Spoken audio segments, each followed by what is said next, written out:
Now world is advancing. Previously we had the telephone, then we had the fax. Now we have the email. Email. Called the electronic mail. Very cheap. Normally when I send a fax to America, every page I have to spend about 100 to 150 rupees, depending upon the matter. In email, I send several pages only for 1 rupee. 1 rupee. But unfortunately, the Muslim organization don't have email. Now they have started. We are so backward. When the full world advances, then we Muslims want to adopt that. In email, you can communicate cheap, very fast. Electronic mail. You type on your computer, press the button, reaches there. Simple. He opens his box. Box means doesn't have to go to a post box. It just he presses the button, it comes on his screen. Easy. Directly from your doorstep to his doorstep. In fact, it takes time. Every page goes through here. Just press the button, reaches it directly. How many people are utilizing this? Do you know today on the internet? Internet is advancing. The majority material on the internet on Islam is against Islam. Do you know that? On the internet, if you read about Islam, mainly they are non-Muslims written against Islam. They're mentioning Qur'an is not the word of God. There are so many grammatical errors in the Qur'an. There are so many unscientific points in the Qur'an, which no Muslim is replying. It's a shame on us. No Muslim is replying. Very few organizations. Very few organizations. There are chatting channels on the internet. There are channels. How you have satellite channels? It's somewhat different, but even they are called chatting channels. On the internet, you have chatting channels. Many of them are run by Christian missionaries, known as Jesus Cafe, etc.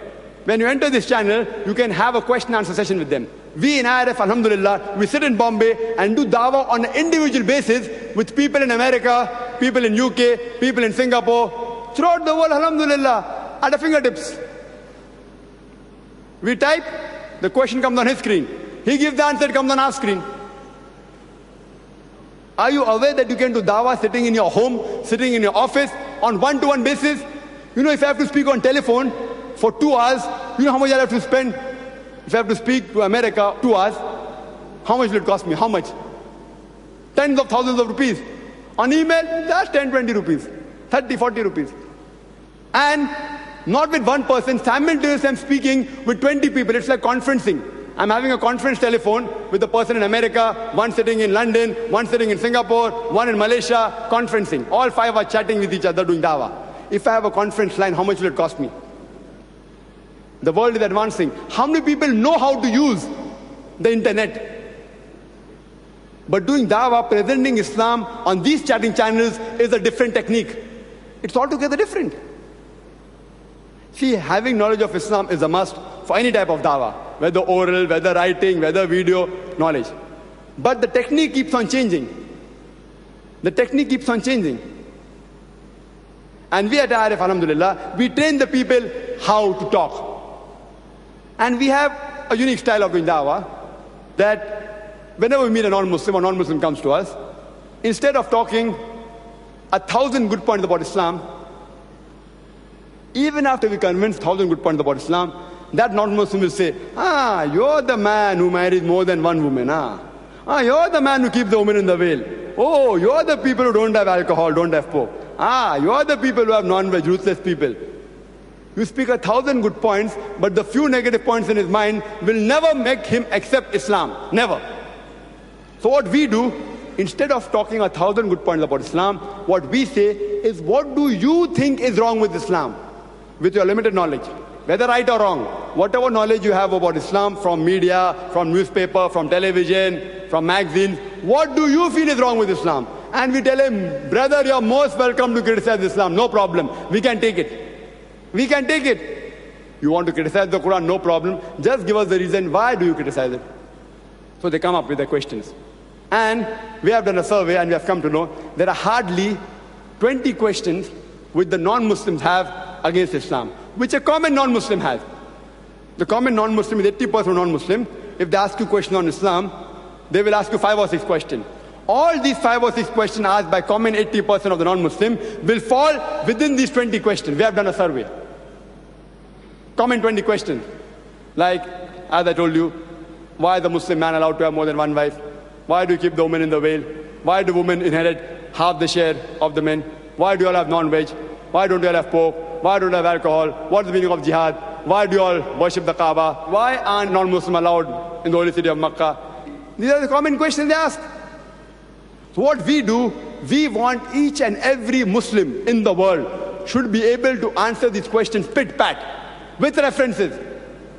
And these common 20 questions will remain the same, irrespective whether you are in India, whether in America, whether in Europe, throughout the world, these 20 common questions are the same. There may be additional 2 or 3 questions based on the locality. Like when I had gone to state, the additional question was that, can we buy a house, mortgage, loan from a bank? Allowed, haram or halal. Can we have chicken from McDonald's?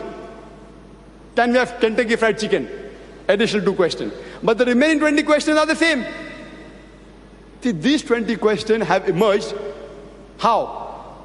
Because the media is bombarding, by the help of the media, they're bombarding the people with this information. Against women, women in Islam don't get their rights, Qur'an conflicts with science. So these 20 questions have emerged. These 20 questions may change after 5 years, after 2 years. But today, these 20 questions are prevalent.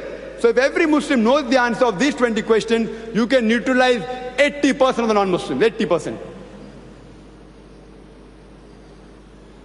These 20 questions may change after a few years. But now, you should be prepared. And when you give the answer, we give the answer on various levels. We should train them, we should be professionals. How many professional da'is do we have? How many? How many full-time da'is do we have in the Muslim world? Supposed to be a religion of missionaries. Do you know the Christians have 60,000 crusaders raising dust throughout the world? 60,000 paid people, paid full-time workers. Not clerks and all, actual dawahs giving talks throughout the world. 60,000. How many international da'is do we have? You can count them on your fingertips. How many? It's a shame on us. We are supposed to be a religion of missionaries. It's a shame on us. And when we give the replies, we go on various levels. First quote from the scripture. If it's there in the Quran or the Hadith, give the quotation. If it's there in the religious scripture of the Hindus or Bible, quote that. Then go to the level. Second level is of logic. Third is on science.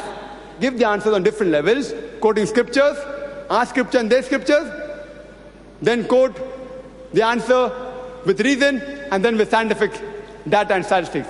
For example, someone asks us, why not to have pork? If you ask this question to any IRS speaker, Islamic Research Foundation speaker, the tape recorder will go on.